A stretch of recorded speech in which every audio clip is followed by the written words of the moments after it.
2,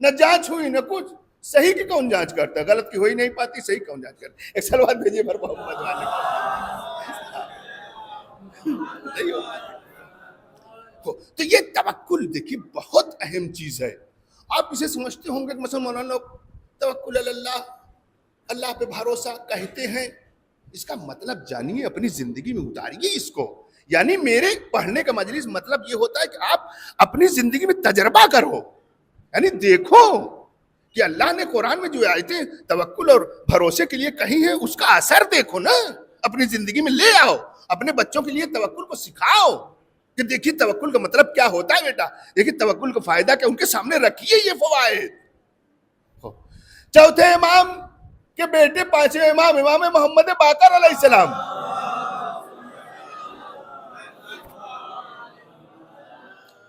کنویں میں گر گئے, امام نماز میں مشغول تھے. ہاں دیکھیے پانچویں امام کنویں میں گرے, گھر کے اندر کنواں تھا, پانی نکالا جاتا تھا اس سے, اور چوتھے امام نماز میں مشغول تھے, مصلی پہ تھے. مادر امام نے آواز دی امام کو کہ بچہ کنویں میں گر گیا, بیٹا کنویں میں گر گیا. امام مصلی پہ نماز میں مشغول ہیں, نہیں نکلے حجرے سے, ماں چلاتی رہی. امام نے جب اپنی نماز تمام کی تو نکل کے آئے حجرے سے اور گئے کنویں کے قریب, اور ہاتھ کنویں کی بڑھایا, کنویں میں ڈالا اور پانچویں امام کو نکال لیا باہر. اور امام نے جب نکالا تو روایت امام کے بدن پہ جو لباس تھا وہ بھیگا نہیں تھا, خشک تھا. لباس خشک. بتائیے پانی میں جانے کے بعد کسی کا لباس خشک رہ سکتا ہے کیا؟ نہ. آپ کہیں گے کہ شاید امام کنویں میں گرے ہی نہ ہو, پانی میں گئے ہی نہ ہو, پہنچے ہی نہ ہو, اس وجہ نہ, ایسا بھی نہیں ہوا ہے. اس لیے کہ مادر امام کہاں سے سمجھی کہ بیٹا کنویں میں گرا ہے؟ آواز سے, جھم سے آواز آئی, یعنی پانی میں امام گئے ہیں, تب امام کی ماں سمجھی کہ بیٹا گر گیا. اس کا مطلب امام پانی میں گئے تھے. اب لباس سوکھا ہے تو سننا پڑے گا کہ کیا پانی میں جانے کے بعد بھی یہ لباس بدن کا سوکھا رہ سکتا ہے, خشک رہ سکتا ہے؟ یہ کہاں سے ہو رہا ہے؟ توکل علی اللہ کی بنیاد پہ ہو رہا ہے. جس وقت امام نے اپنے بیٹے کو کنویں سے نکال لیا, کیا واقعا ممکن تھا یہ کام؟ کنواں اس زمانے میں اتنا گہرا ہوتا تھا کہ رسی سے پانی نکالا جاتا تھا. امام نے ہاتھ بڑھایا اور پانچویں امام کو نکال لیا.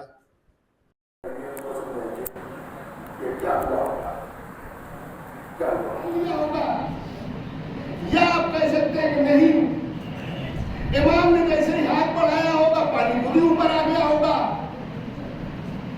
یہ دو چیزیں آپ کہہ سکتے ہیں کہ یہ دونوں چیزیں ہوئی ہو, مگر کیا واقعا ان میں سے دونوں چیزیں صحیح ہو سکتی ہیں کیا؟ دونوں ہو سکتی ہیں کیا؟ یہی سے امام اور معموم کا فرق سمجھیے. امام کون ہوتا ہے, معموم کون ہوتا ہے. امام کون ہوتا ہے اور اس کے تابع کون لوگ ہوتے ہیں. امام ساری دنیا کے اوپر حکومت کرتا ہے, چاہے وہ پہاڑ ہو, درخت ہو, پانی ہو, کوئی بھی ہو, انسان ہو, جنات ہو, ملک ہو, سب کے اوپر حاکم ہے وہ. اب بتائیے چوتھے امام نے ہاتھ بڑھایا تو امام کا ہاتھ طویل ہوا وہاں تک گیا یا پانی اٹھ کے اوپر آیا؟ اب تو ہم نے تقریباً آپ کو پہنچا دیا کہ حاکم کون ہے, محکوم کون ہے. حاکم امام ہے, محکوم پانی ہے. جیسے سب امام کی پیروی کرتے ہیں ویسے ہی پانی بھی پیروی کرتا ہے. اب بتائیے امام کا ہاتھ طویل ہوا ہے کہ پانی اوپر آیا ہے؟ بالکل امام کا ہاتھ نہیں بڑھا, امام کا ہاتھ ویسے کا ویسا ہے. معجزہ کہاں ہوا ہے؟ معجزہ پانی کو کرنا تھا کہ جب امام آ گیا ہے تو اس کی اطاعت ضروری ہے. اطاعت کیا کرنی ہے؟ ہمارے امام کی امانت ہے اسے واپس کرنا ہے. تو یہ پانی اٹھ کے آیا. اب آپ کے پانی اٹھ کے آیا اگر وہ سوکھا کیسے رہ گیا؟ لباس سوکھا کہتے لباس سوکھا اور پانی میں گرے. یہیں سے اس کو سمجھے کہ امام اور لوگوں کے درمیان کیا فرق ہوتا ہے. امام پانی میں گرے ہیں. یہ جو پانی میں بچہ گرا ہے امام یہ بھی امام ہے. تو یہ پانی میں گرا تو صورت اس کی بھی بن سکتی ہے. یا تو یہ پانی تک گئے ہی نہ ہو پہنچے ہی نہ ہو. ہمارے جبریل امین ملک کیا کر رہے ہیں؟ امام گر رہا ہے تو ہم لوگوں کو تو دکان پہ اتفاق دلیل کو تو 2500 ملائکہ کھڑے ہو جاتے ہیں مدد کے لیے. تو امام گر رہا ہے کنویں میں جا رہا ہے تو سب ملائکہ دوڑے ہوں گے نا. یا تو ان کو جانے ہی نہیں دیا اپنے پروں پہ روک لیا امام کو. یہ ہو سکتا ہے. یعنی ملک اور فرشتوں نے سہارا دیا ہو کہ امام کنویں کے اندر نہ جانے پائے پانی تک نہ جانے پائے. کیا یہ چیز ہو سکتی ہے؟ امام اور معمول کو سمجھیے کسی نے پڑھا کیا ہو سکتا ہے؟ کیا آپ کا بالکل آخر اگر ملائکہ امام کو نہیں بچائیں گے پھر کس کو بچائیں گے؟ بالکل غلط. امام سب کو بچاتا ہے. امام کو کسی کے بچانے کی ضرورت نہیں ہے. اس لیے اگر امام کنویں میں جا رہا ہے تو قطعاً ملک یہاں اپنا پر نہیں بچھائے گا. امام کو سہارا ملک نہیں دیتا. امام سہارا ملائکہ کو دیتا ہے. تاریخ ابراہیم پڑھو نا تو تاریخ ابراہیم پڑھنے والے جانتے ہیں پہلے امام ہے. جس وقت آگ میں ڈالے گئے ملائکہ آئے کہا ضرورت ہے مدد چاہیے کہا نہیں چاہیے. جس سے مدد چاہیے وہ جانتا ہے. یعنی وہاں پہ پڑھو نا توکل ابراہیم کا خدا کے اوپر کتنا ہے. یہ کون ہے جو کنویں میں جا رہا ہے؟ یہ فخر ابراہیم ہے. ہمیں جب انہوں نے مدد نہیں لی تو فخر ابراہیم کیا مدد لے گا؟ جیسے فرشتوں نے کوئی مدد نہیں کی ہے. اب آپ کہیں گے کہ پانی میں گر گئے. جب فرشتے نہیں لگے تو اس کا مطلب پانی میں گئے اور آواز بھی آئی تھی روایت پہ. تو پھر یہ لباس مشک کیوں ہے؟ اس کو بھی سمجھیے.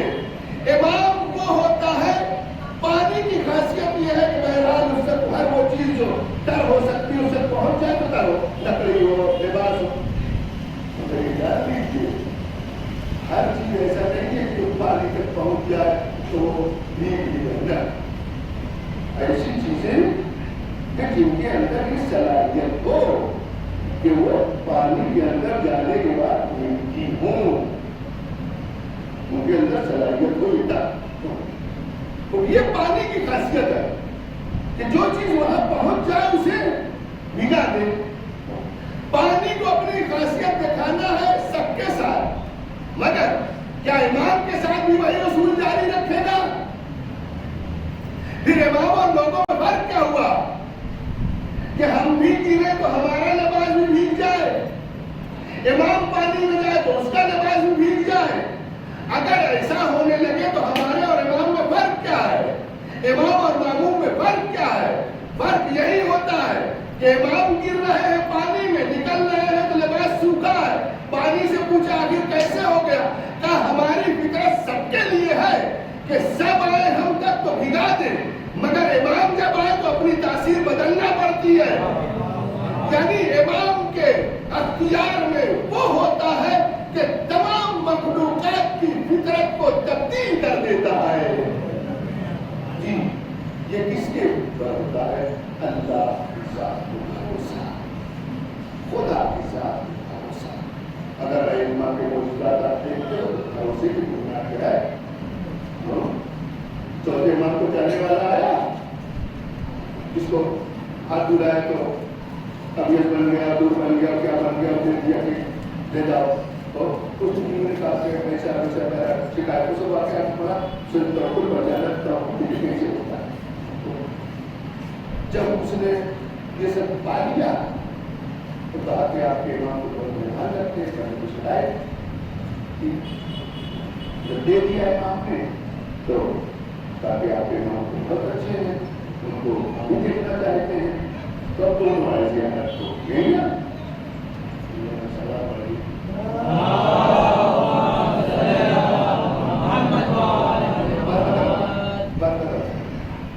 کہ امام کا چاہنے والا تھا, ہر سال امام کی زیارت کو آتا تھا, حج کرنے آتا تھا تو امام کی زیارت کو آتا تھا, اور امام کے لیے تحفہ وغیرہ لے کے آتا تھا. یہ سال اس نے کہا کہ تم ہر سال اپنے امام کے لیے تحفہ لے کے آتے, تمہارے امام تم کو نہیں دیتے یہ پیسہ, بھائی تحفہ مطلب وہ دیتے موجود ہے, اس کا مطلب یہ تھا. تو دوسرے سے جب وہ آیا تو امام نے کھانا کے ساتھ کھلایا اور اس کے بعد رات بلایا تو جب آیا بنے جو ایسی بات کریں, امام نے کہا اسے لے جاؤ اپنی بیوی کو دے دیں. سمجھ نہیں تھا کہنے کا مطلب کیسے پتا آپ کو کہ ہماری بیوی نے کیا کہا مجھ سے آپ کے بارے میں. کہا کہ امام وہی ہوتا ہے جس کے لیے قائد اور حاضر دونوں برابر ہوتا ہے. ہمارے سامنے حجابات کام نہیں کرتے, حجاب اور پردے لگا دیے جائیں تو ہمارے علم میں کوئی اضافہ اور کمی ہونے والی چیز نہیں ہے. اب اس نے جب یہ مال پایا کہ امام نے دیا ہے, کہا اتنا صاحب ان کو تو دیکھنا چاہیے, آپ کے وہاں پر اب آئی, کہا ہم بھی چلیں گے ساتھ دیکھیں. اب دونوں آئے, زیارت کیا, آئے مدینے کے باہر ٹھہرے کاروانسرا میں کہ صبح کو چلیں گے زیارت امام کے لیے. رات کو اس کی بیوی کا اچانک انتقال ہو گیا, بیمار ہوئی, آنند مانند میں انتقال.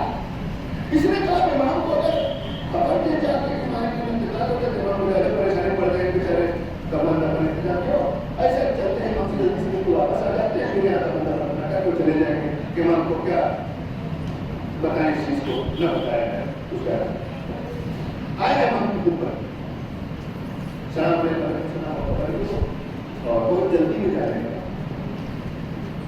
امام نے کہا جلدی کس چیز کی ہے, کیا ہوتا ہے جانا چاہنے کے بات, تم ہمارے چاہنے والے ہو, کوئی بات مجھ سے چھپاتے نہیں ہو, کیوں اس چیز کو چھپانا چاہ رہے تو ہم جانتے ہیں. تمہاری بیوی کا انتقال ہوا, کہا یہ بتاؤ چاہتے کیا ہو. اگر امام سے وابستہ ہو جائے یہ چیزیں اگر ممکن ہے تو کیا پروردگار سے وابستہ ہونے کے بادشاہ پیار. ہاں کیا چاہتے ہو, تمہاری بیوی زندہ ہو جائے, کا مولا کر ہو سکتا ہے. کہا اگر اللہ چاہے تو کیا نہیں ہوتا. تو اگر مولا یہ ہوئے تو اچھی بات ہے, یہ بتانا نہیں چاہے آپ سے. امام نے صلی اللہ علیہ وسلم دو رکعت نماز کو امام کو بلند کیا, پروردگار کی بات میرا چاہنے والا ہے, پروردگار اس کی ضرورت نہیں, اس کے بدل میں بہتا ہے. مسلے سے اٹھ کے کہا کہ تمہاری بیوی زندہ جاؤ. گیا واپس کاروانسرا دیکھا نہیں بیٹھی, کہاں چلے گئے کا امام کے یہاں, کام کو بھی چلنا تھا, کہا چلو. آئے جیسے پہنچے امام کے دربار کے دروازے میں, امام باہر نکلے, دیکھا ان دونوں کو, زوجہ کی نظر پڑی امام کے چہرے پہ, اپنے شوہر سے کہنے لگی یہی وہ جوان ہے, یہی وہ جوان ہے جس نے میری روح میرے بدن میں واپس کرا دی ہے.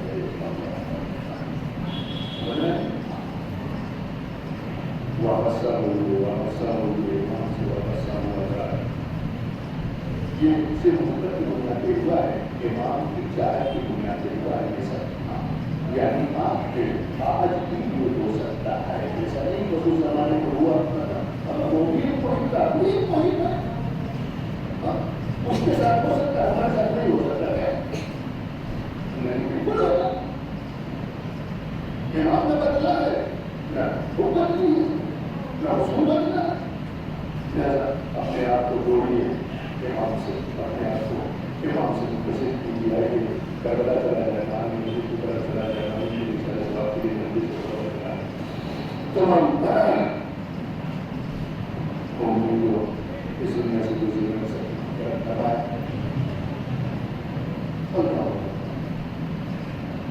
امام زید آدمی چلا گئے واقعی امام سجاد کے حالات کو ختم دیکھے سید سجاد کو پہلی دفعہ کیا ہے محرم کو سے زنجیر بنائی گئی، ہاتھوں میں کپڑے ڈالی گئی،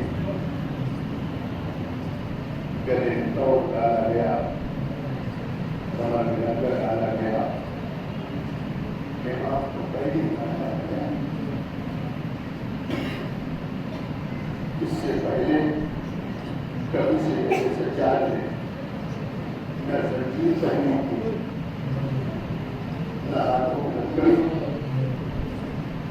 پہلی دفعہ سید سجاد کے ساتھ یہ سب کچھ ہو رہا ہے۔ پہلا کی تصویر بنا دیا گیا، اب امام سجاد سے کہا چلنے کے لیے پڑھو، بتائیے سوچیے، جو انسان کبھی پیروں میں زنجیر نہ پہنے ہو، جس کے ہاتھوں میں کبھی ہتھکڑی نہ آئی ہو، اس کو یہ زنجیر اور بیڑی اور ہتھکڑی پہن کے چلنے کی عادت نہ ہو، وہ کیسے چلے گا؟ سوچیے، سوچ لیجیے گا۔ سیدنا سجاد نے قدم آگے بڑھایا،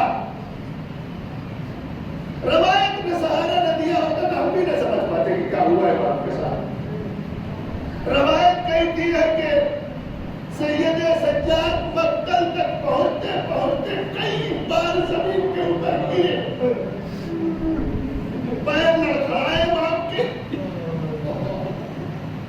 ہاتھی بدے ہیں سہارا بھی نہیں، زمین کے اوپر گرے۔ روایت نے اتنا بتایا کہ چوتھے امام مقتل تک پہنچتے پہنچتے کئی بار زمین کے اوپر گرے، بس روایت دیکھ رہی ہے۔ آج تک میں نے ڈھونڈا کہ کوئی روایت مجھے مدد کرے کہ سید سجاد گرے تو اٹھنے کے لیے کیسے اٹھے زمین سے۔ آج تک کوئی روایت نہیں ملی کہ کیسے سید سجاد اٹھتے تھے، مگر جب تاریخ سید سجاد پڑھی تو سمجھ میں آیا کہ سید سجاد قطعاً زمین سے گرنے کے بعد جس کے ہاتھ پر بدھے اٹھ نہیں سکتا، مگر شبر کا تربہ تھا جو جگہ جگہ پر سید سجاد کی پشت پہ مارا جاتا تھا اور سید سجاد زمین سے اٹھتے تھے۔ یہ قافلہ پہنچا کہاں؟ مقتل میں، تمام اسرا مقتل میں۔ پہلی دفعہ جن کے گھر والے مارے گئے تھے 10 محرم کو لے کر، اس طرح کے لاشوں کو بکھرا ہوا میدان میں دیکھ رہے تھے، مخصوصاً بچے ساتھ میں ہیں، عورتیں ہیں۔ بتائیے کیا حال ہوا ہوگا ہم لوگوں کا؟ جدھر دیکھ رہی تھی لاشوں پہ لاشیں پڑے ہوئے تھے، کوئی مددگار نہیں تھا ان کا، اسیری کا عالم تھا۔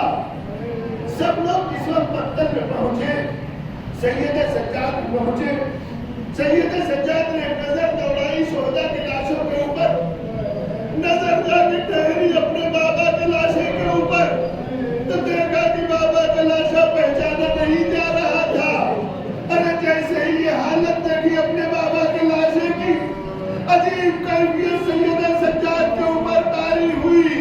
روایت کہتی ہے کہ شہزادی زینبی نے یہ سمجھا کہ لگتا ہے میرا بھتیجا میرا ساتھ چھوڑ دے گا، اس کی روح بدن سے نکل جائے گی۔ ارے یہ منظر جو دیکھا شہزادی